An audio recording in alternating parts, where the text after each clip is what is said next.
They've threatened him before, but this time they've named a price. They want him dead. They want him erased. And they're not just whispering it behind closed doors. They're actually laughing about it on live TV. And they're wiring millions of dollars to make it happen. Tonight, we're going to go ahead and pull back the curtain on Iran's active plot to assassinate President Trump. A real plot, a plot that's so real that Israel's Prime Minister Benjamin Netanyahu just stepped forward with his darkest admission yet. The bounty is real. The threat is global, and the next 12 months could decide if the Middle East burns again or if America strikes first.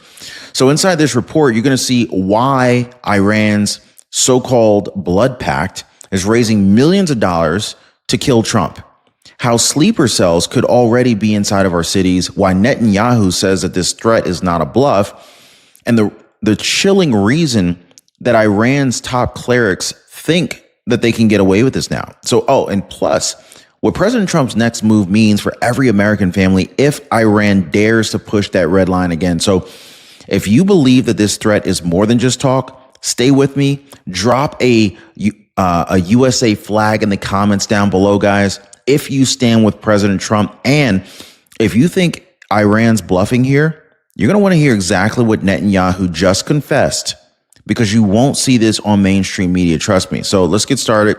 Thank you guys for taking a second to hit the like button and subscribing to the channel. I really do appreciate you.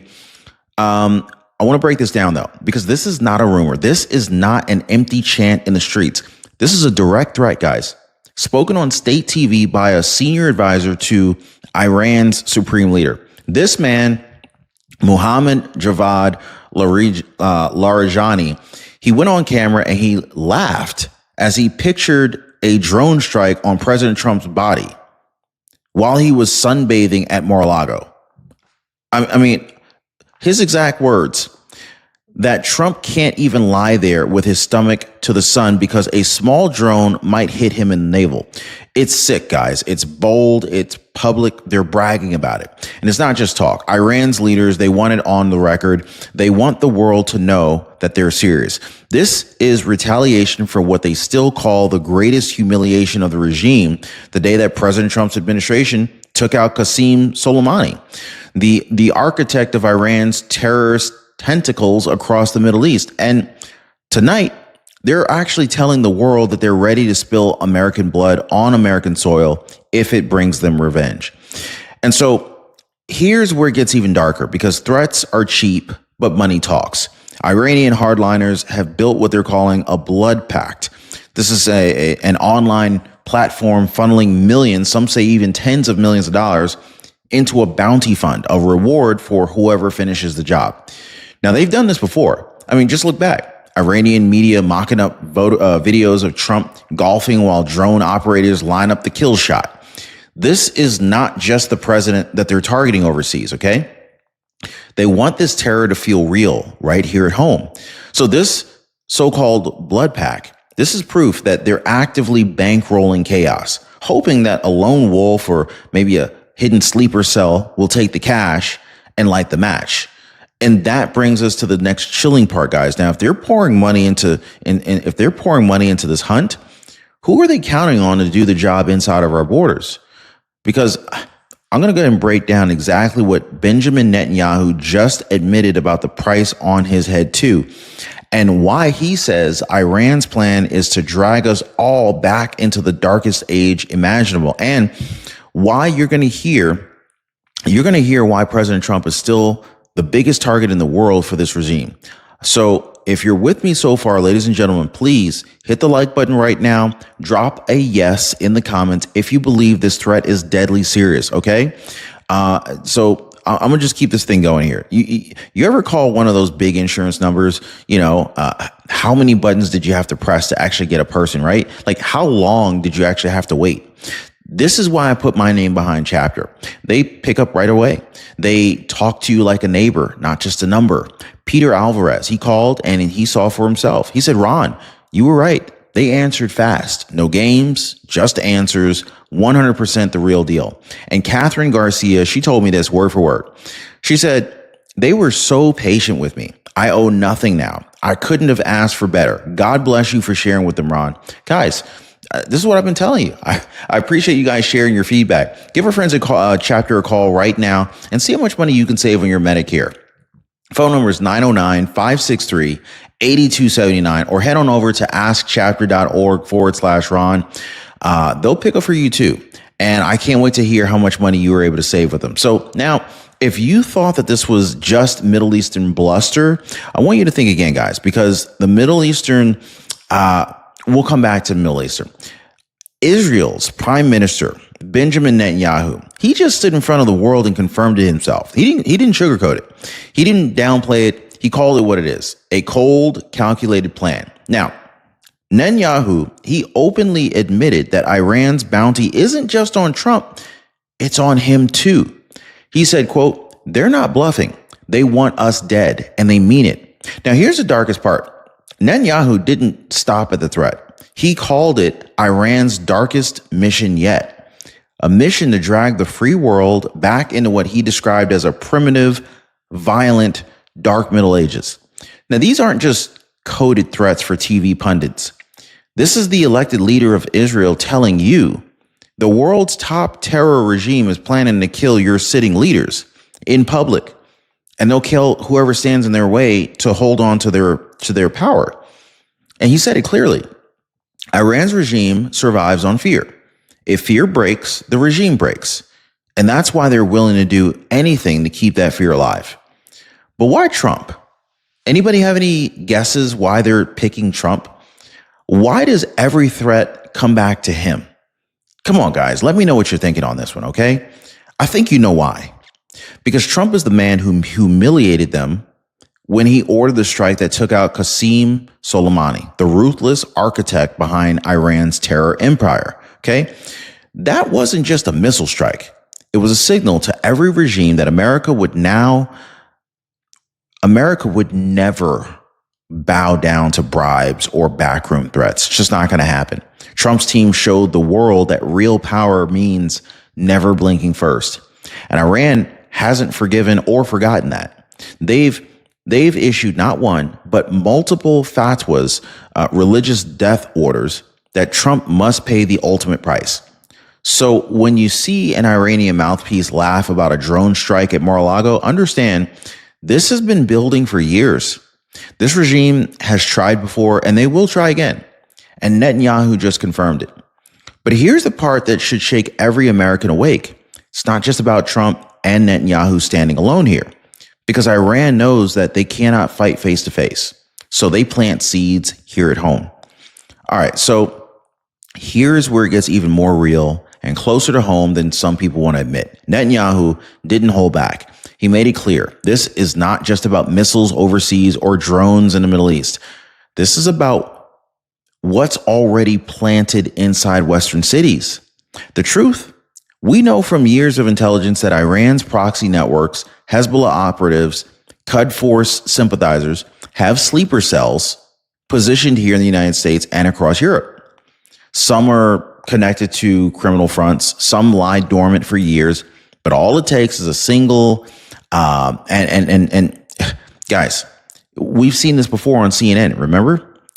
All it takes is one signal, and it can be broadcast anyway. Like they can use any means to broadcast the signal.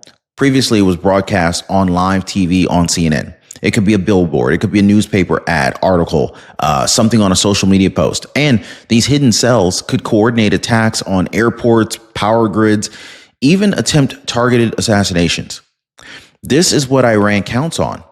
They know they can't win in open daylight, so they whisper orders to cowards in the shadows.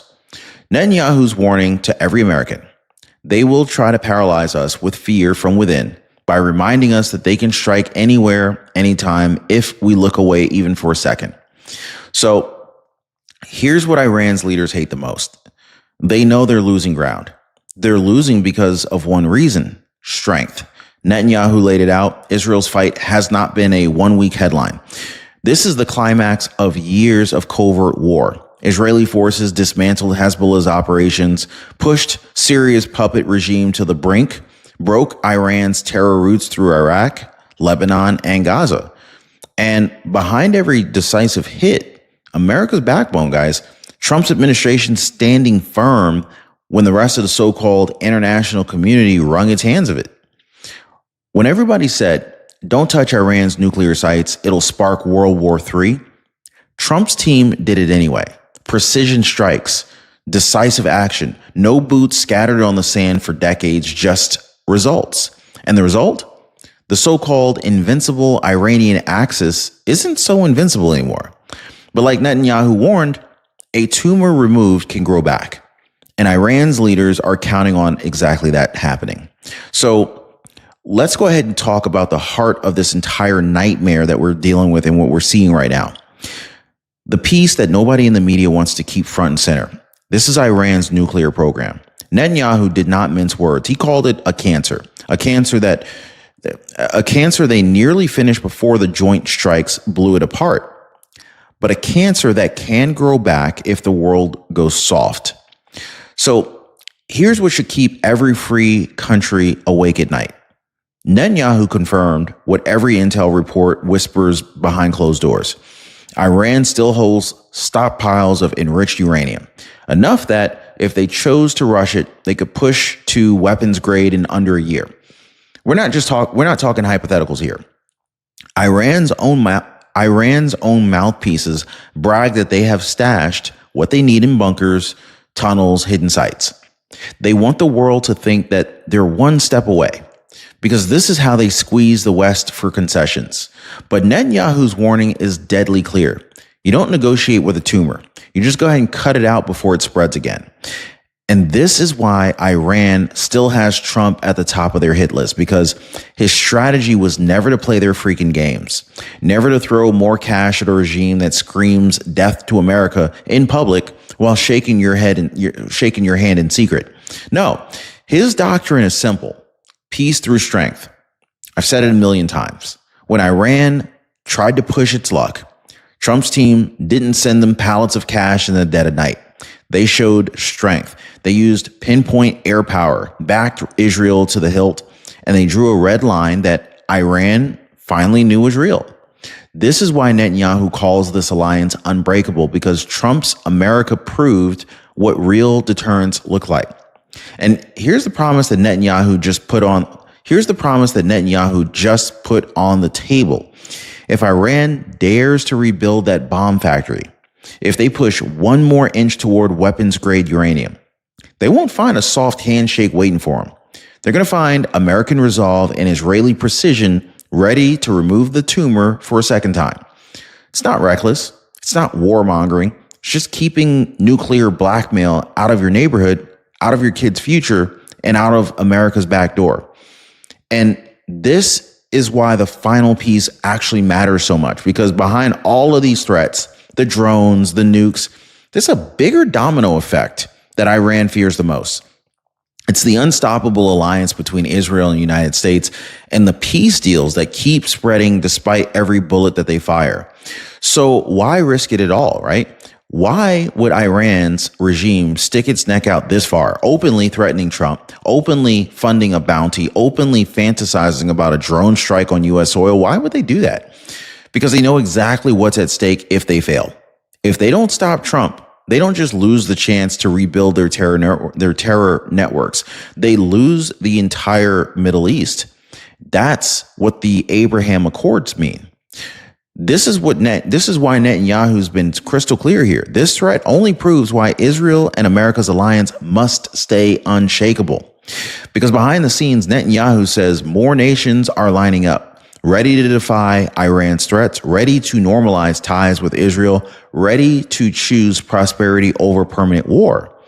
And that terrifies the Ayatollahs more than any stealth bomber ever could, because peace robs them of fear. Peace robs them of leverage. Peace gives them their own people hope that they don't have to live under the boot of religious tyrants forever. So when they say death to Trump, what they really fear is the death of their old game, endless chaos, fake negotiations, and unchecked nukes while they line their own pockets. And so here's the final question. Well, what happens next, right? Netanyahu didn't dodge it. He said it point blank. If Iran tries to strike, if they make good on their threats, if they think a drone or a hidden cell will break the backbone of America and Israel, they're going to find out real fast what peace through strength really means. No panic, no endless boots in the sand, no overwhelming force. It's only going to be overwhelming force, the kind that ends regimes that think that they can play nuclear chicken with the free world. President Trump's team has already proven that they will hit Iran's terror network where it hurts. We've already seen that a few weeks ago. Netanyahu's promise to every free nation is very clear.